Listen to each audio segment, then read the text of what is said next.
کل کے درس میں جو پہلی حدیث پاک پڑھی تھی وہ یہ تھی، رسول اکرم صلی اللہ علیہ وسلم نے فرمایا جو لوگ تصویریں بنواتے ہیں قیامت کے دن انہیں عذاب دیا جائے گا۔ عذاب یہ ہوگا، ان سے کہا جائے گا جو کچھ تم نے بنایا انہی میں روح پھونکیں، ان کو زندہ کر کے دکھائیں۔ ان سے زندہ ہو نہیں سکے گا، اسی صورت میں ان کو عذاب دیا جائے گا۔ ایک روایت ہم نے یہ پڑھی تھی صحیح بخاری و مسلم سے، ام المومنین جناب عائشہ صدیقہ رضی اللہ تعالی عنہا نے ایک تکیہ خریدا، اس تکیے پہ تصویریں تھیں۔ سرکار دو عالم صلی اللہ علیہ وسلم گھر تشریف لائے تو دروازے پہ رک گئے۔ عائشہ صدیقہ فرماتی ہے میں نے آپ کے چہرے کے اثرات سے سمجھ لیا کہ سرکار نے اندر آنا پسند نہیں کیا۔ آپ نے عرض کی حضور اگر میرے سے غلطی ہو گئی تو میں معافی کی طلبگار ہوں، اللہ رسول کی طرف توبہ کرتی ہوں، آئندہ ایسی غلطی نہیں کروں گی، آپ تشریف لائیں، کیا بات ہے؟ تو سرکار نے فرمایا آپ کے گھر میں یہ تصویر ہے، تو جس گھر میں تصویر ہوتی ہے وہاں رحمت کے فرشتے داخل نہیں ہوتے۔ یہیں سے بات آگے بڑھاتے ہیں۔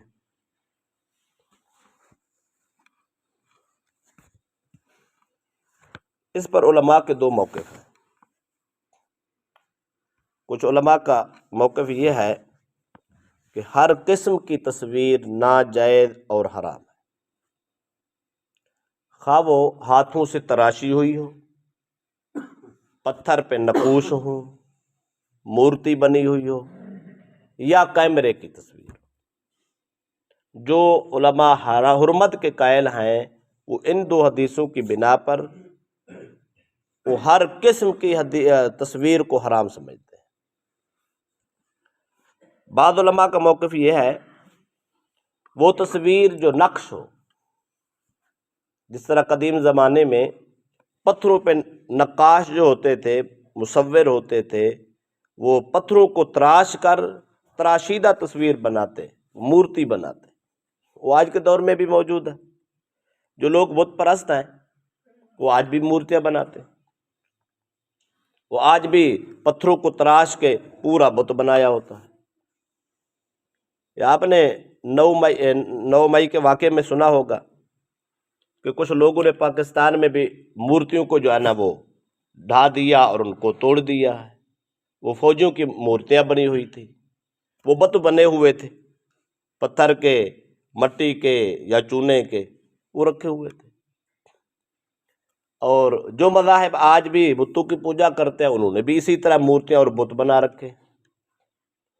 مورتی بنانا، بت بنانا، یہ پتھر سے، چونے سے یا کسی ایسی چیز سے تراش کے رکھنا، اس کو مورتی کہتے ہیں، تراشیدہ تصویر کہتے ہیں۔ یہ ہر صورت، ہر مذہب میں ہر کسی کی حرام، نبی کی ہو، ولی کی ہو یا فوجی کو ہو، کسی کی بھی ہو، وہ حرام۔ کیوں؟ اس کا نقش اور اس کی مشابہت بت سے۔ زمانہ قدیم میں، زمانہ جاہلیت میں جو اہل عرب اور اہل مکہ لوگ تھے، مشرکین تھے، وہ 360 بت جو تھے وہ یہی مورتیاں رکھی ہوئی تھی۔ کوئی حبل ہے، کوئی دوسرا تیسرا ہے، اور انہوں نے عزا، حبل، لات، منات، اس طرح کے وہ نام رکھے ہوئے تھے۔ انہوں نے کعبے میں بھی یہ بت رکھے ہوئے تھے۔ یہ تراشیدہ یہ بت اور مورتیاں تھیں۔ اور اس کے بعد جو لوگ پھر تراشتے تھے اپنی یا کسی کی تصویر، یا پھر وہ قوم اپنے انبیاء کی تصویریں تراشنا شروع کر دی، بت بنانے شروع کر دیے، قبروں پہ جا کے وہ بت رکھ دیتے، پھر اسی بت کے سامنے جھکتے۔ یہ حرام ہے، حرام رہا ہے، حرام ہے اور یہ حرام ہی رہے گا، اس کے لیے کوئی دوسری گنجائش نہیں ہے۔ رہ گئی یہ کیمرے کی تصویر جو ہمارے ہاں عام ہے، چونکہ تراشیدہ تو وہ سلسلہ ہمارے ہاں بہت ختم ہو گیا، بس جو دو لوگ ضرورتاً بناتے ہیں اپنے مقاصد واسطے ان کے لیے ہے۔ اگر آج بھی کوئی کسی قسم کی تصویر، خواہ وہ تراشیدہ ہو یا کیمرے کی ہو، اگر عبادت کی نیت سے بنائی جائے، مورتی کے طور پر بنائی جائے، اس کو سامنے رکھ کے اس کی عبادت کی جائے، یا تصویر اس لیے تراشی جائے کہ یہ میرا بت ہے، یا میں اس کی تعظیم کروں گا، تصویر کی تعظیم کرنے کی نیت سے بنایا جائے تو اس کی مشابہت اسی مورتی سے ہے، یہ حرام ہے۔ تعظیم نہیں، تکریم نہیں، عبادت نہیں، اس کے سامنے جھکنا نہیں، اس کو معبود نہیں بنانا، اس کو سجدہ گاہ نہیں بنانا۔ اگر ایسی کوئی چیز نہیں بنانی تو پھر اس تصویر میں کون سی حرمت ہے، کون سا حرام پہلو ہے؟ اب اس حدیث کو لیں جو ہم نے صحیح مسلم بخاری کی پڑھی ہے، جس گھر میں کتا اور تصویر ہو اس گھر میں رحمت کے فرشتے نہیں آتے۔ یہ وہ کون سے رحمت کے فرشتے نہیں آتے؟ یہ جو دو بیٹھے ہیں کرامن کاتبین، یہ نہیں آتے؟ بھئی یہ تو آتے ہیں۔ انسان جس حال میں بھی ہو، گناہ کر رہا ہے، ثواب کر رہا ہے، ذکر کر رہا ہے یا فحاشی کر رہا ہے، حالت ایمان میں ہے یا حالت کفر میں ہے، یہ دو کہیں بھی نہیں جاتے۔ کیوں؟ انہوں نے تو لکھنا ہے۔ اور کرامن کاتبین کہیں نہیں جاتے، یہ اس کے پاس رہتے، اس نے ہر لمحہ لکھنا ہے، انہوں نے ریکارڈ بنانا ہے۔ اگر یہ بھی چلے گئے تو پھر کون لکھے گا؟ اچھا یہ بھی تو فرشتے ہی ہیں۔ اب آدمی جو کر رہا ہے یہ بیٹھے، وہ رحمت کے فرشتے مخصوص ہیں، جو آدمی عبادت کرتا ہے یا کوئی زیادت کرتا ہے، ذکر فکر کرتا ہے، اس کی زیارت کے لیے فرشتے آتے ہیں، اللہ کا پیغام اور اس کی رحمت خاص لے کر آتے ہیں، صرف وہ رک جاتے ہیں۔ تو جس گھر میں کتا اور تصویر ہو اس میں رحمت کے فرشتے نہیں آتے۔ کتے کی بات تو سمجھ آتی ہے، طبع سلیم انسان کی یہ اس کو کراہت کرتی ہے، اس کو اچھا نہیں سمجھتی اور کتے سے دور رہتی ہے، اس کے جراثیم وغیرہ وغیرہ میں محسوس کرتی ہے۔ اب تصویر میں انسان کو کون سی گندگی نظر آتی ہے، کون سی نجات نظر آتی ہے؟ کیا انسان کی جو طبع سلیم ہے وہ تصویر سے نفرت کرتی ہے؟ کیا اس سے کوئی جراثیم آتے؟ کچھ نہیں ہے۔ پھر کیوں حرمت ہے؟ اور کتے کی حرمت تو سمجھ آئی، جراثیم ہے، اس میں پلیدی ہے، نفرت ہے، طبیعت ہی نہیں مانتی۔ یہ کلیہ ہے، اصول ہے۔ انسان کی طبع سلیم اور دین یہ آپس میں اپوزٹ اور مخالف نہیں ہے۔ ہمارا دین دین فطرت ہے، جو دین حکم کرتا ہے وہ طبیعت قبول کرتی ہے، طبیعت کے اندر وہ بات راسخ ہو جاتی ہے، دل میں خوشی ہو جاتی ہے۔ ایسا نہیں ہوتا حکم شریعت ہو انسان کی طبیعت اس سے نفرت کرے، ایسا نہیں ہے۔ لیکن یہاں جو ہے وہ دیکھیں، کتے کی بات سمجھ آ گئی، طبیعت بھی نہیں مانتی، شریعت بھی نہیں مانتی، لہذا حرام ہے۔ تصویر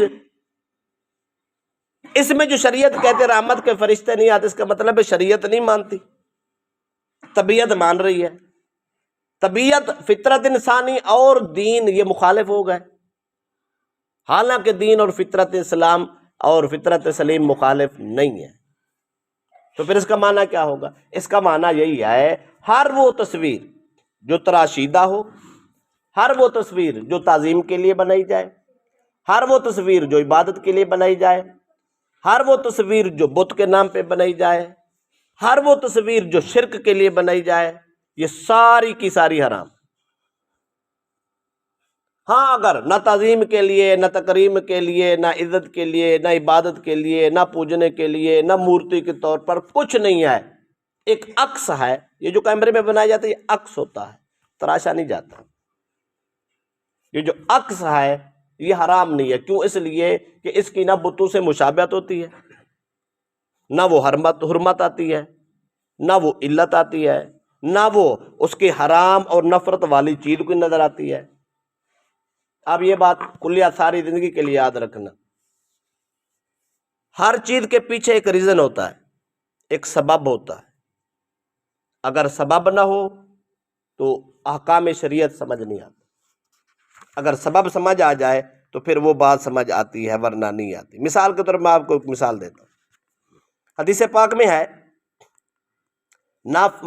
ماں باپ کا نافرمان، مشرک، زانی، شرابی اور تہ بند اور شلوار ٹخنوں سے نیچے لٹکانے والا، یہ سارے لوگ بڑے گناہ کرنے والے ہیں، حتیٰ کہ شب برات میں جب سب لوگوں کی عام معافی کا اعلان ہو رہا ہوتا ہے تو ان لوگوں کی معافی نہیں ہے۔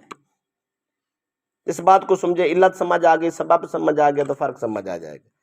ایک آدمی نافرمان ہے ماں باپ کا، اللہ بھی حکم دیتا ہے ماں باپ کا فرما برداری کرو، رسول اللہ نے بھی حکم دیا ہے، مزاج بھی یہی ہے، حق بھی یہی ہے۔ اس نے نافرمانی کی تو وہ مجرم ہے، اس کی بخشش نہیں ہوتی، بات سمجھ میں آتی ہے۔ ایک آدمی مشرک ہے، اس کی اس رات بخشش نہیں ہوتی، شب برات کو بات سمجھ آ جاتی ہے، رب کا مد مقابر کھڑا کر کے پھرتا ہے۔ زانی ہے، اللہ رسول کے نافرمان ہے، عزت لوٹ رہا ہے، بات سمجھ آتی ہے۔ شرابی ہے، شراب پی رہا ہے، حرام کام کر رہا ہے، اللہ رسول منع کرتے ہیں، وہ ضدی ہے، وہ کرتا پھرتا ہے، اس کی بخشش نہیں ہوتی، بات سمجھ آتی ہے۔ تو سوال یہ ہے، یہ کپڑوں سے ٹخنے نیچے ہو جانا، اس میں کون سی حرمت ہے؟ کون سی نافرمانی؟ کون سی نجاست ہے؟ کون سی پلیدی ہے؟ کچھ بھی نہیں۔ تو پھر کیا ہے؟ اس میں بھی ایک ریزن ہے، وہ کیا ہے؟ وہ تکبر ہے، وہ غربت۔ پہلے زمانے میں غربت تھی، لوگوں کے کپڑے پورے نہیں ہوتے تھے، امرائے عرب جو تھے وہ لمبی شلواریں اور لمبے تہ بند وہ اکڑ کے چلتے تھے اور ان کے تہ بند پیچھے گھسٹتے تھے، دماغ میں پلیدی تھی، تکبر تھا، غرور تھا۔ اس لیے شلوار اور تہ بند لٹکا کے چلنے والے یا پہننے والے کے لیے حرمت آ گئی، اور اتنا بڑا عذاب اور وعید آ گئی کہ تیرے تو ذہن میں تکبر ہے، غرور ہے، یہ پلیدی ہے، اس کی وجہ سے یہ حرمت لگ۔ جب تک کوئی حرام چیز کا رزن نہ ہو، سبب نہ ہو، اس وقت تک کوئی چیز حرام نہیں ہوتی۔ صدیق اکبر رضی اللہ عنہ کو جب یہ حکم آیا نا، صدیق اکبر سرکار کی خدمت میں چلے گئے، یا رسول اللہ صلی اللہ علیہ وسلم، میرے اپنے جو ہے نا ٹخنے ننگے نہیں رہتے اور تہ بند میرا لٹک رہا ہوتا ہے۔ سرکار نے فرمایا صدیق اکبر تیرے ذہن میں تکبر ہے، غرور ہے۔ یا رسول اللہ نہیں، فرمایا تیرے لیے حکم نہیں۔ پتہ چلا جہاں حرمت کی وجہ ہے نا، کوئی علت ہے، کوئی سبب ہے، کوئی گندگی ہے، کوئی پلیدی ہے، اس کو تو حرام کہو۔ اس میں پلیدی ہی نہیں، اس کو کیوں حرام کہے؟ اب تصویر کی طرف آ جائے، تصویر بنانے میں کون سی گندگی ہے؟ کون سی پلیدی ہے؟ کون سی نفرت ہے؟ کچھ بھی نہیں۔ کوئی نجاست ہے؟ نہیں ہے۔ کوئی جراثیم ہے؟ نہیں ہے۔ کیا کوئی شرک ہو رہا ہے؟ نہیں ہو رہا۔ کوئی سجدے کرتا پھرتا ہے؟ نہیں کرتا پھرتا۔ کوئی مورتی بنا کے لگائی ہوئی ہے گھر میں، بہت بڑی لگائی ہوئی ہے، اب اس کے سامنے کھڑا ہو کے نماز پڑھتا ہے؟ بھائی نہیں ہے۔ جب ساری چیزیں نہیں ہیں تو پھر اس کا مطلب ہے یہ حرام نہیں ہے۔ حرام تصویر اس وقت ہے جب تعظیم کے لیے، تکریم کے لیے، عزت کے لیے، احترام کے لیے بنائی جائے، بت کے طور پر بنائی جائے، عبادت کے لیے بنائی جائے، ریاضت کے لیے بنائی جائے۔ ان میں سے کوئی علت، کوئی سبب، کوئی رزن، کوئی پلیدی، کوئی خلاف فطرت کام، خلاف شریعت کام پایا گیا تو ہم کہہ دیں گے یہ جائز نہیں ہے، یہ حرام ہے، ورنہ جائز ہے۔ کیوں؟ وہ جس وجہ سے تصویر کو حرام کیا گیا وہ بت پرستی تھی یا ان کی مشابہت تھی، اب نہیں ہے، نہیں آئے تو وہ حلال ہے، اگر ہوگی تو پھر حرام۔ اس لیے ان چیزوں ایک دو مثال آپ اور سن لیں۔ ام المومنین حضرت عائشہ صدیقہ رضی اللہ تعالیٰ عنہ کے پاس کچھ گڑیاں تھیں جس کے ساتھ آپ اپنی سہیلیوں کے ساتھ کھیلتی تھیں۔ حضرت عائشہ صدیقہ کا جو نکاح ہوا تھا وہ چھوٹی عمر میں ہوا تھا، 7 سال کی عمر میں نکاح ہوا ہے، 9 سال کی عمر میں رخصتی ہے۔ تو اس عمر میں ذہن بچگانا ہوتا ہے، کھیل کود کا ذہن ہوتا ہے۔ شادی کے بعد، رخصتی کے بعد بھی مدینہ پاک میں بھی ام المومنین حضرت عائشہ صدیقہ اپنی سہیلیوں کے ساتھ گڑیا کھیلتی تھی۔ کیا خیال ہے؟ گڑیا کبھی دیکھی ہے؟ وہ کپڑے کی بنی ہو، پلاسٹک کی بنی ہو، کسی چیز کی بھی بنی ہو تو وہ مورتی نما ہے، رسول اللہ کے گھر میں موجود ہے، ام المومنین عائشہ صدیقہ اس کے ساتھ کھیلتی ہیں، سرکار نے حرام نہیں قرار دیا۔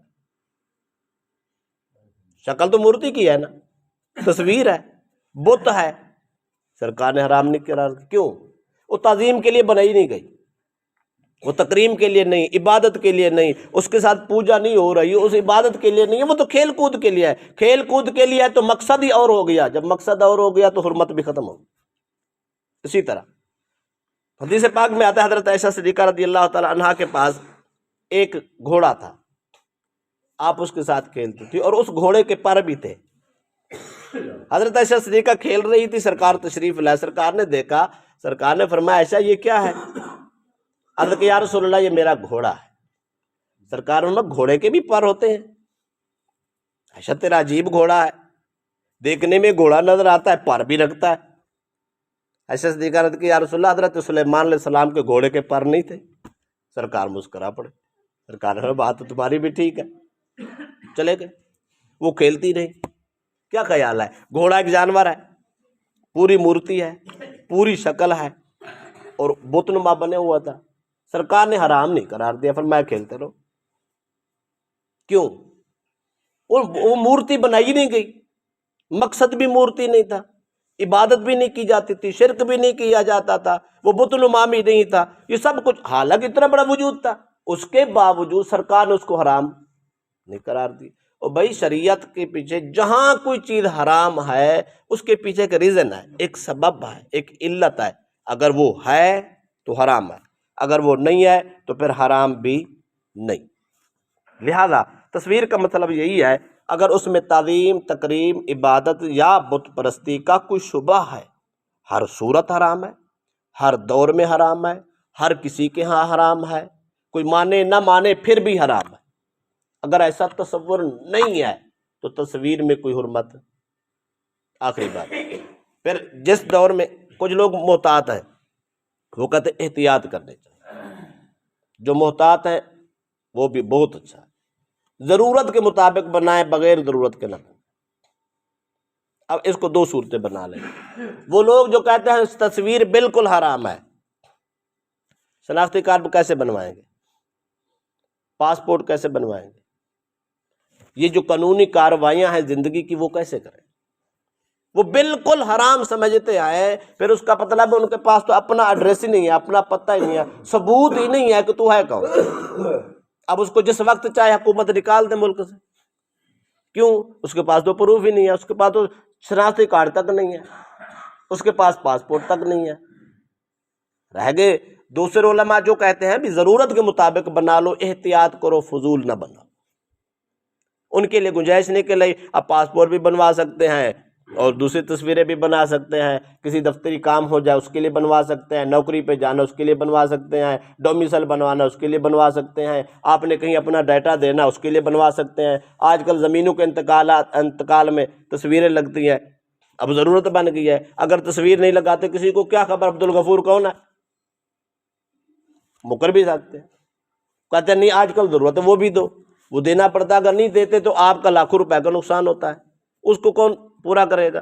نہیں کر سکتے، لہذا مجبوریاں بنائیں۔ کیا خیال ہے؟ اب بت پرستی ختم ہو گئی، وہ حرمت جو تھی قیامت کے دن زندہ کرایا جائے گا وہ کدھر گیا؟ عذاب دیا جائے گا وہ کدھر گیا؟ دنیا کی غرض کے لیے بنوا لے، وہ غرض ساری ختم ہو جائے گی؟ نہیں ہوگی۔ تو اس کا مطلب یہ ہے دین فطرت ہے، انسان کی طبیعت اور شریعت ملتے جلتے ہیں، ضروریات دین پوری کرتا، کوئی دنیا کا ایسا عمل نہیں ہے جو دین پورا نہ کرتا ہو۔ اب یہ بھی جو ضرورت ہے اس کو کیسے پورا کرے گا؟ اس کو پورا ایسے کرے گا، دیکھو حرمت والی علت ہے تو حرام، علت نہیں ہے حلال۔ جس وجہ سے حرام ہوئی تھی تصویر وہ وجہ ہے نہیں ہے تو حلال۔ آج لوگ تصویر بنا کے اس کو پوجا کرنا شروع کر دیں ابھی حرام۔ اس لیے تصویر مطلقاً حرام نہیں ہے، وہ جہاں وہ علت، وہ سبب، وہ گندگی پائی جائے گی، پلیدی پائی جائے گی پھر حرام ہے، ورنہ